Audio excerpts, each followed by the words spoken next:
السلام عليكم اخواتي ومرحبا بكم فيديو جديد على قناه عالم الياسمين. اليوم وصفتنا عباره عن عصير بمكونين فقط كيجي بنين بزاف واقتصادي. اول حاجه غنحتاجو حبه الليمون، غنحيدو لها ديك القشور ديالها بالحكاكه، من بعد غنضيف عليهم السكر.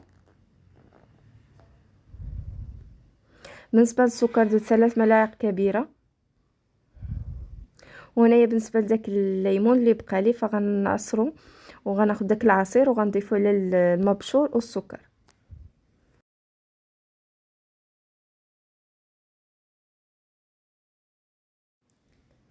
ودابا غنضيف عصير الليمون على داك المبشور والسكر، وايضا غنضيف عليهم واحد دانون بنكهه الفاني، وغنخلط هاد المكونات وغنخليهم يرتاحوا واحد 10 دقائق.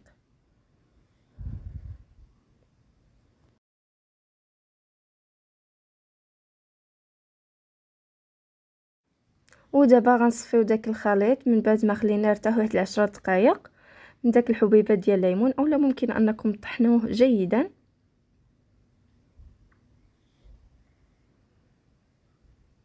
صافي، وغنضيف الماء من بعد غندخلو للثلاجه يبرد مزيان. فبقوا معايا اخواتي باش تشوفوا الشكل النهائي.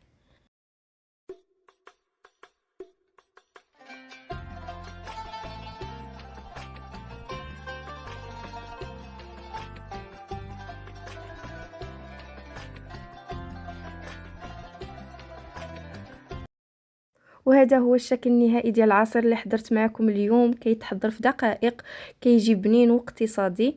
كنتمنى ان الوصفه ديال اليوم تنال اعجابكم. ما تنساوش ديروا لايك وتبارطاجيو الفيديو مع احبابكم وصحابكم. تلاقاو فيديو جديد بالصحه والراحه.